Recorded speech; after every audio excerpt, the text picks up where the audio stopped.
नमस्कार. संघर्ष वृत्तवाहिनीमध्ये आपलं स्वागत. घेऊया ठाणे आणि आसपासच्या परिसरामधील घडणाऱ्या महत्त्वाच्या घडामोडींचा आढावा. ठाण्यातील वर्तकनगर परिसरात नाल्यालगत मोठ्या प्रमाणात अनधिकृतपणे बांधकाम केले असून पालिकेकडे याबाबत वारंवार तक्रार करूनही कारवाई न केल्याने काँग्रेस ठाणे शहर अध्यक्ष विक्रांत चव्हाण यांनी थेट बांधकामस्थळी जाऊन या बांधकामाचा पर्दाफाश करीत यावर कारवाई न केल्यास पुढील आठवड्यामध्ये उपोषण करण्याचा इशारा दिला आहे. ठाणे महानगरपालिका क्षेत्रामध्ये विविध सुविधा या नागरिकांपर्यंत पोहोचत नाहीत, त्यामुळे आधीच नागरिक त्रस्त आहेत. मोठ्या प्रमाणामध्ये नागरिकांना या ठिकाणी वाहतूक कोंडी, पाणी प्रश्न या समस्यांना सामोरे जावे लागते. एकीकडे मोठ्या प्रमाणामध्ये बांधकाम सुरू आहेत, मात्र पूर्वीपासूनच या शहरात राहत असलेल्या नागरिकांना नागरी सुविधा सुरळीतरित्या उपलब्ध होत नाही आहेत. अशातच वर्तकनगर परिसरामध्ये नाल्यालगत अनधिकृतपणे इमारतीचं बांधकाम राजरोसपणे सुरू आहे. याबाबत काँग्रेस ठाणे शहर अध्यक्ष विक्रांत चव्हाण यांनी पालिका प्रशासनाकडे पत्रव्यवहार करून याबाबत कारवाई करण्याची मागणी केली होती. मात्र कारवाई न केल्याने आज थेट त्यांनी साईटवरती जाऊन या संपूर्ण अनधिकृत बांधकामाचा पर्दाफाश केला. अगदी नाल्याला लागूनच या इमारतीचं बांधकाम सुरू आहे. या इमारतीचे जवळजवळ 3हून अधिक मजले बांधून झाले आहेत. कोणत्याही प्रकारची परवानगी नसताना या ठिकाणी या इमारतीचं बांधकाम इथे सुरू आहे. हे या ठिकाणी विक्रांत चव्हाण यांनी उघड केलं आहे. अत्यंत छुप्या पद्धतीने हे अनधिकृत बांधकाम येथे सुरू होतं. काँग्रेस ठाणे शहर अध्यक्ष विक्रांत चव्हाण यांनी सदर साईटवरती जाऊन या बांधकामाच्या ठिकाणी लावण्यात आलेले हिरवे कापड फाडून हे बांधण्यात आलेलं अनधिकृत बांधकाम उघडकीस आणलेलं आहे. अनधिकृतपणे 4 मजले येथे आत्तापर्यंत उभारण्यात आलेले आहे. सदर बांधकाम निष्कासित करावे, अन्यथा आगामी काळामध्ये उपोषण करण्याचा इशारा त्यांनी दिला आहे. लोकमान्य नगराचा परिसर आहे. जगदाळे साहेबांचं याच ठिकाणी कन्स्ट्रक्शन चालू आहे. त्यांच्या ऑफिस समोर बरोबर नाल्यावरती सावरकर नगरचा हा जो नाला आहे ह्याच्यावरती ही इमारत चालू आहे. नाल्यालगत ही अनधिकृत इमारत जवळजवळ 5 माळे झाले. गेल्या मार्च महिन्यापासून आयुक्तांना सांगतो, मी फोटो पाठवतोय, ट्विट करतोय, तुम्हाला सगळे ट्विट दाखवतो मी. आयुक्त रोज फोटो खाली पाठवतात, खालची लोक लगेच त्या लोकांना माझ्या घरी पाठवतात, माझ्या ऑफिसला पाठवतात. तर ही बेकदर ह्याच्याप्रमाणे ही इमारत चालू आहे. कोणते प्लॅन नाहीत. ही माफिया डॉन लोकांचं हे चालू आहे, दादागिरी करतायत. ही इमारत तातडीने तुटली पाहिजे. असे बऱ्याच इमारती या ठाण्यामध्ये आहेत. प्रत्येक इमारतीवर आम्ही काँग्रेसवाले जाणार आहोत आणि दारूच्या धंद्यांवर, मटक्याच्या धंद्यांवर, हुक्का पार्लरवर जेवढे इल्लीगल बांधकाम आहेत, इल्लीगल बांधकामांमध्ये लेडीज बार आहेत, त्या सगळ्यांवर आम्ही जाणार आहोत. उद्या आम्ही येऊरला जाणार आहोत. पाठिंबा असल्याशिवाय का? ओवळ्या माजिवड्याचे मतदार आमदार कोण आहेत? इथले नगरसेवक कोण आहेत? माझ्या वॉर्डात का नाही इल्लीगल बिल्डिंग होत? मी आयुक्तांना तेच सांगितलं, मी इल्लिगॅलिटीच्या विरोधात येतो, इल्लिगॅलिटीच्या बाजूने येत नाही. अनधिकृत बांधकामांवर कारवाई करा, कारण का त्याचा बोजा पूर्णपणे टॅक्सपेयर्सवर पडतो. यांना ज्या नागरी सुविधा बघा मीटर घेतलंय, उद्या यांना पाणी देणार, म्हणजे हा जो नागरी सुविधा पुरवण्यासाठी बोजा महापालिकेवर आधीच महापालिका आर्थिक डबखाईला आहे. आणि हा सगळा बोजा या अनधिकृत बांधकामांचा हा संपूर्णपणे टॅक्सपेयर, जेन्युइन टॅक्सपेयरवर पडतो. आणि मग ही महापालिका डबखाईला, पगाराला पैसे नाहीत, घनकचऱ्याची व्यवस्थेचा प्रश्न आहे, व्यवस्थापनाचा, वाहतुकीचा प्रश्न आहे.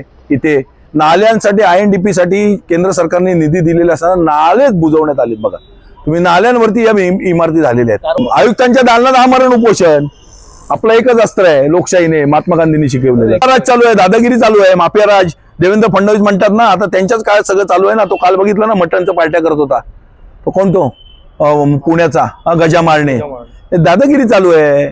मनसुख हिरेनला मारला, काल त्याला अक्षय शिंदेला मारला, दादागिरी चालू आहे ना. आमकरेसो कायदा चालू आहे यांचा सगळ्यांचा. हे उद्या मलाही मारायला कमी नाही करणार, पण मी काय घाबरत नाही कोणाला. ऐकलं का? कुठले डॉन आपल्या नादाला लागू शकत नाही, कारण का आपण सच्चाईचे मार्गाने चालतो. आणि लागले नादाला तर त्यांच्याच भाषेत उत्तर द्यायची हिंमत माझ्यामध्ये आणि माझ्या मित्रांमध्ये आहे.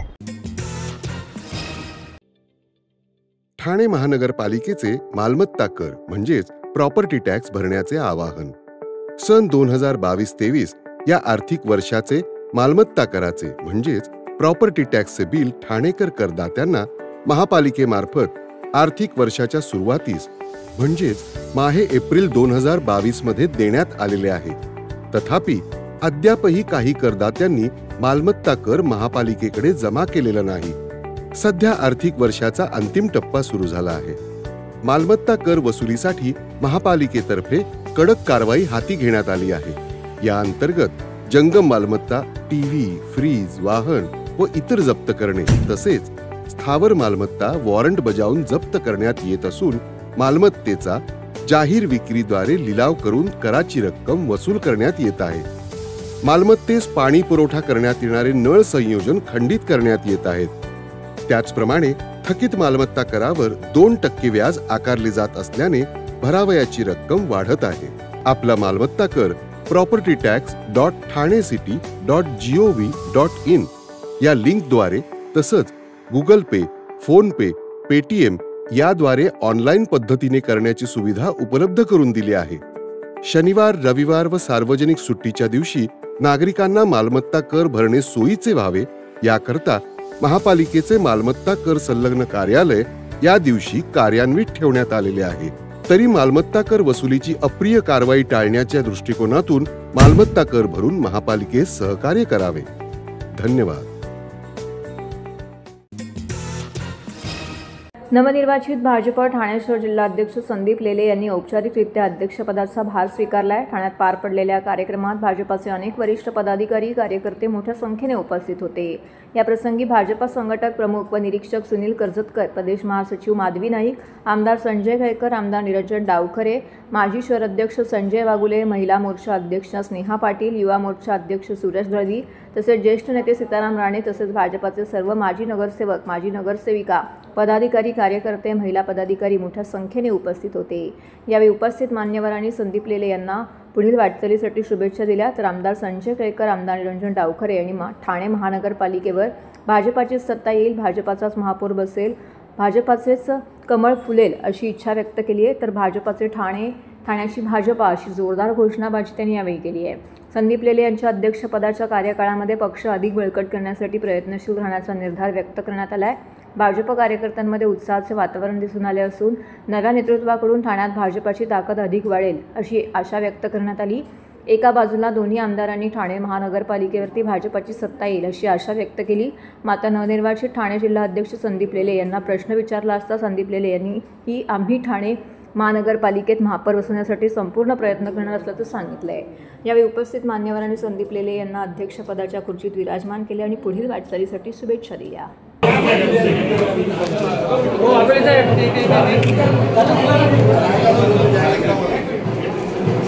साहेब समोर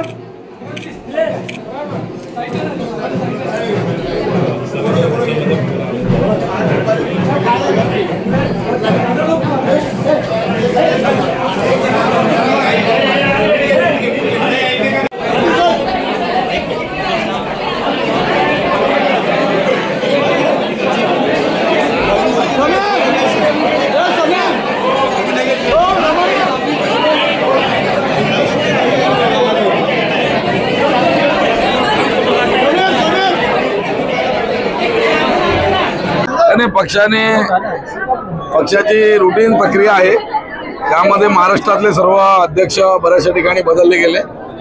मला देखील ठाण्यामध्ये आता काम करण्याची संधी दिलेली आहे पार्टीने. यापूर्वी मी अध्यक्ष होतो.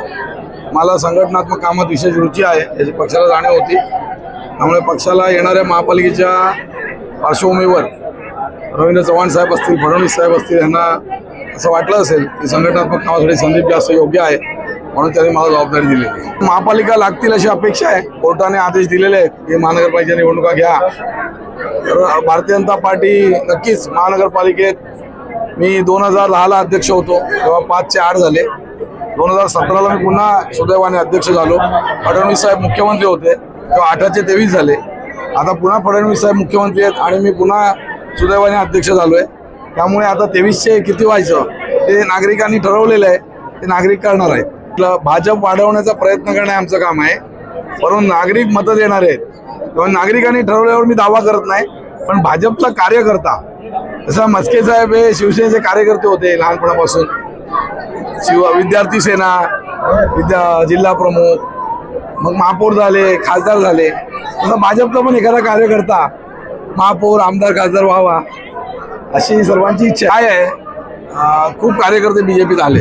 पहिल्यांदी मोजके लोक होते. आता अख्ख्या ठाणे शहरामध्ये जवळजवळ 1400 बूथ आहेत. 1400 पैकी 1200 बूथवर आमचे कार्यकर्ते आहेत. सर्व पॅनलमध्ये आमचे कार्यकर्ते आहेत. आता 23 नगरसेवक सिटिंग आहेत. उरलेल्या जागी देखील बऱ्याचशा कार्यकर्त्यांना लढायची इच्छा आहे आणि त्यामुळे स्वाभाविकच जास्त लोकांना लढायला मिळावं ही नक्कीच सर्व कार्यकर्त्यांची इच्छा आहे आणि ती शेवटी पक्षाच्या नेत्यांना मान्य करावी लागेल असं सगळ्यांचं म्हणणं आहे. आमदार केळकर यांच्या हस्ते यशस्वी नगर येथील गृहसंकुलांना मालमत्ता पत्रक कार्डचं वाटप करण्यात आलं आहे. त्यांच्या प्रयत्नाने यशस्वी नगर येथील गृहसंकुलांना मालमत्ता कार्ड मिळालेलं आहे. येथील रहिवाशांनी आमदार केळकर यांचे मनोभावे आभार व्यक्त करून, केळकर साहेब, केवळ तुमच्यामुळेच आम्हाला सातबारा मिळाला आणि प्रॉपर्टी कार्ड मिळालं, आम्हाला न्याय मिळाला आहे, आमच्या घरावरती टांगती तलवार दूर झाली आहे, अशी भावना या रहिवाशांनी बोलताना व्यक्त केली आहे. भाजपचे निलेश पाटील यांनी याबाबत आमदार केळकर यांच्याकडे पाठपुरावा केला होता. या जनसंवाद कार्यक्रमामध्ये दादर येथील वृत्तपत्रे विक्रेत्यांनी आमदार केळकर यांचा सत्कार केला. मुंबईच्या फुटपाथवरील अनधिकृत फेरीवाल्यांमुळे या वृत्तपत्र विक्रेत्यांवरती कारवाई होत होती. आमदार केळकर यांच्यामुळे या वृत्तपत्र विक्रेत्यांना आता कोणीही त्रास देत नाही. त्यामुळे दादरवरून येऊन त्यांनी केळकर यांचा सत्कार केला. ठाण्याचे आमदार संजय केळकर हे नागरिकांच्या समस्या जाणून घेण्यासाठी त्या सोडवण्याकरिता दर सोमवारी व शुक्रवारी ठाण्याच्या भाजप खोपट कार्यालयामध्ये सकाळी 10:30 ते 1 पर्यंत उपस्थित असतात. या उपक्रमाला नागरिकांचा उदंड प्रतिसाद मिळत आहे. विविध तक्रारी या उपक्रमामध्ये केळकर यांच्याकडे घेऊन नागरिक येत आहेत. तर आजच्या या जनता दरबारामध्ये एकूण 45 निवेदनं आमदार संजय केळकर यांच्याकडे प्राप्त झाली आहेत. नगरमध्ये 28 इमारती आहेत आणि सगळ्या इमारती मोडकळीस आलेल्या होत्या. त्यांना त्यांच्या हक्काचा सातबारा देण्यापासून ते सातबारावरनं प्रॉपर्टी कार्डावर चुकीची जे काही नोंदणी झालेली होती ती प्रत्यक्ष खरी नोंदणी प्रॉपर्टी कार्डापर्यंत देईपर्यंत हा मोठा प्रवास आहे. आणि आपण हा विषय जो आहे तो तिथल्या लोकांच्या, आता निलेश पाटील त्या फेडरेशनचे अध्यक्ष आहेत, तर त्यांच्या पुढाकाराने आपण हा मार्गी लावला. याच्याकरता 1.5 वर्ष आपण झटत होतो, संघर्ष करत होतो आणि शासन दरबारी हा विषय सातत्याने मांडत होतो. पण आता यांचं पूर्णपणे प्रश्न सुटलेले आहे आणि या 28 इमारतीचा पुनर्विकास जो आहे तो पूर्णपणे आता व्हायला कुठल्याही कशाही प्रकारची आता अडचण राहिलेली नाही. त्या ठिकाणी शेकडो लोकांना हा एक प्रकारचा फार मोठा दिलासा आहे की जी मंडळी इमारती पाडल्यानंतर आता आम्ही काय करायचं या विवंचनेत होती, त्यांना आता त्यांचं हक्काचं घर जे आहे ते या सगळ्या प्रश्न सुटल्यामुळे आता दिसायला लागले. एलबीटीचा पण विषय आहे, 1% एलबीटी घेतात.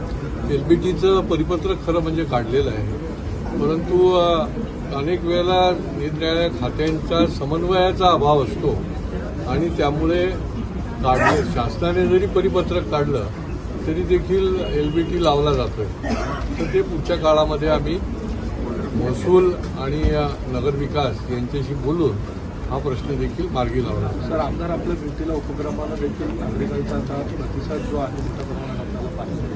नाही, हा आपला जनसंवाद जो आहे, तर मी आज या ठिकाणी शुक्रवार मी या ठिकाणी उपस्थित आहे. सकाळपासून शेकडो लोक निरनिराळे प्रश्न घेऊन येतात. आमचे सहकारी निरंजन नावकर आहेत आणि अनधिकृत बांधकामापासून ते वृक्ष प्राधिकरणापर्यंत एक नाही असंख्य खात्याची काही छोटे प्रश्न, काही समूहाचे प्रश्न, अगदी बिल्डरने फसवणूक केली याचे प्रश्न आहेत आणि ते जागच्या जागी सोडवण्याचा आमचा पहिले प्रयत्न असतो आणि नाही सुटले तर त्याचा पाठपुरावा करून ते न्याय जे आहे जी बाजू त्यांना न्याय मिळवून देण्याचा आमचा हा प्रयत्न असतो आणि त्याच्या माध्यमातून अनेकांना, शेकडोंना या आपल्या जनसंवाद कार्यक्रमाचा लाभ देखील मिळतो.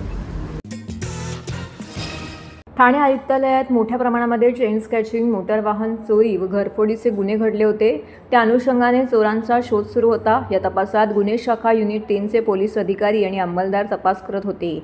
ती गुप्त बातमीदार तसेच तांत्रिक विश्लेषणाच्या आधारे शोध करत असताना त्यांनी इराणी टोळी व शिकलगार टोळीचे सदस्यांची माहिती मिळाली. त्याप्रमाणे त्यांच्यावर पाळत ठेवून इराणी टोळीच्या वसीम युसुफ अली सय्यद उर्फ वसीम काला 30 वर्षाचा असून आंबिवली कल्याण, तसेच कौसर युसुफ अली जाफरी उर्फ बुशी 33 वर्ष, तसेच शिकलगार टोळीचे सक्रिय सदस्य आरोपी शिवासिंग अमीर सिंग बावरी याचं वय 25 वर्ष असून राहणारा खोनीगाव तालुका कल्याण, पूनमसिंग अमरसिंग बावरी याचं वय 37 वर्ष असून यांना पोलिसांनी ताब्यात घेतलं आहे.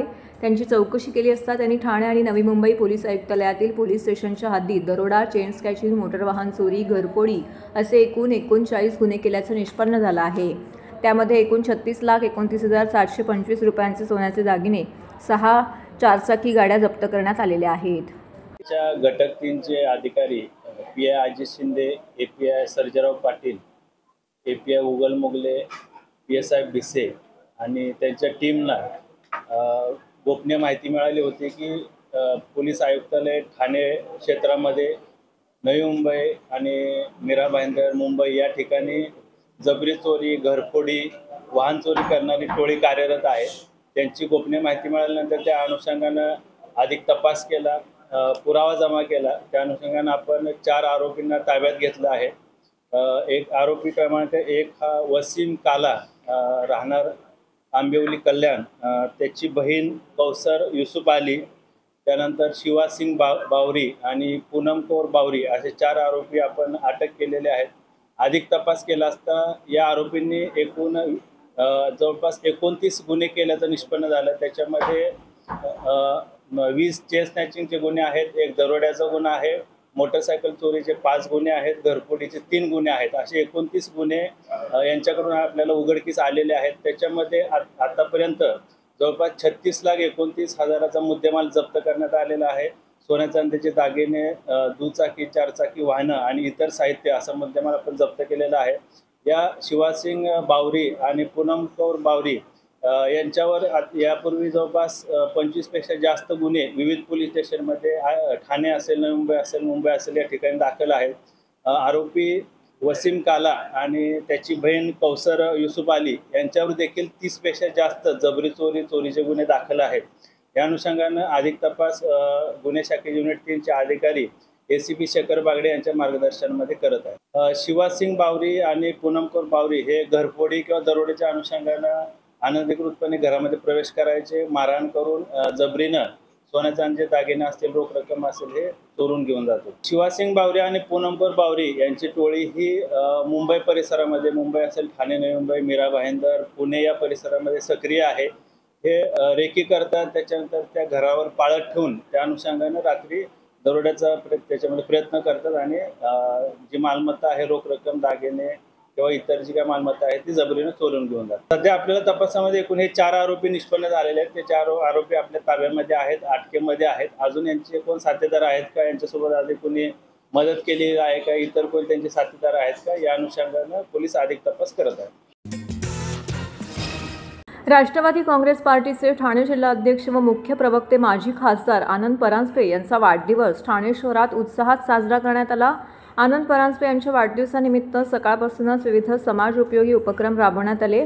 आपला वाढदिवस साधेपणाने साजरा करत वाढदिवसानिमित्त शुभेच्छा द्यायला येणाऱ्यांनी बुके न आणता वह्या घेऊन यावे असं आवाहन यावेळी करण्यात आलं होतं. त्यामुळे सर्वांनी मोठ्या प्रमाणामध्ये वह्यांची भेट दिली. या सर्व वह्या आपल्या ठाणे महानगरपालिकेच्या गरीब विद्यार्थ्यांना देण्यात येणार आहेत असं आनंद परांजपे यांनी सांगितलं. आनंद परांजपे यांना वाढदिवसाच्या शुभेच्छा देण्यासाठी सकाळपासूनच राष्ट्रवादी काँग्रेस पार्टी कार्यालय फ्लॉवर व्हॅली येथे शुभचिंतकांनी एकच गर्दी केली होती. यावेळी शुभेच्छा देण्यासाठी राष्ट्रवादी काँग्रेस पक्षाचे नेते नजीब मुल्ला, माजी नगरसेवक मिलिंद पाटील, महेश साळवी, सचिन म्हात्रे, प्रकाश परडे, प्रभाकर सावंत, महिला अध्यक्ष वनिताई घोतपगार, युवक अध्यक्ष वीरू वाघमारे, मोहसिन शेख, शैलेश शर्मा, परेश कोळी तसंच इतर मान्यवर, माजी पदाधिकारी, सर्वपक्षीय नेते, कार्यकर्ते मोठ्या संख्येने येथे उपस्थित होते.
आज वाढदिवस साजरा करत असताना एक सामाजिक बांधिलकीतनं मी सगळ्या माझ्या कार्यकर्त्यांना आवाहन केलं होतं की ठाण्यातील गोरगरीब गरजू विद्यार्थ्यांना आता शाळा सुरू होणार आहेत, वह्यांची आवश्यकता असते आणि त्यामुळे केक किंवा पुष्पगुच्छ न आणता वह्या त्यांनी मला वाढदिवसानिमित्त द्याव्या. ज्या काही आज वह्या जमा होतील या येणाऱ्या काळामध्ये आम्ही महापालिकेच्या शाळांमध्ये गरीब विद्यार्थ्यांना हे वाटणार आहोत आणि मला विश्वास आहे की चांगला प्रतिसाद त्याला मिळतोय. वाढदिवसाच्या निमित्ताने मला जे आज भेटायला येतात सगळ्यांचे मनापासून आभार व्यक्त करतो. धन्यवाद. नाही, मी नेहमी साधेपणाने वाढदिवस माझा साजरा करतो. माझ्यावर प्रेम करणारे माझे कुटुंबातली लोक असतील, मित्रपरिवार असतील, राजकारणामध्ये माझ्याबरोबर काम करणारे माझे सहकारी असतील, सगळ्या जणांना माहिती आहे की मी दरवर्षी साधेपणाने वाढदिवस साजरा करतो. तसाही करतोय आणि यावेळेला बुके आणि केक न आणता वह्या आपण मला शुभेच्छा म्हणून द्याव्यात, जेणेकरून त्या गरजू गरीब विद्यार्थ्यांना त्या मला वाटता येतील. आणि आज कुठल्याही प्रकारचं राजकारण नाही, आज वाढदिवस आहे. सगळ्यांच्या सदिच्छा आणि शुभेच्छांचा मी स्वीकार करतो. तर हे होतं संघर्ष वृत्तवाहिनीचं आजचं बातमीपत्र. उद्या पुन्हा भेटू याच वेळी याच ठिकाणी ताज्या घडामोडींसह. तोपर्यंत नमस्कार.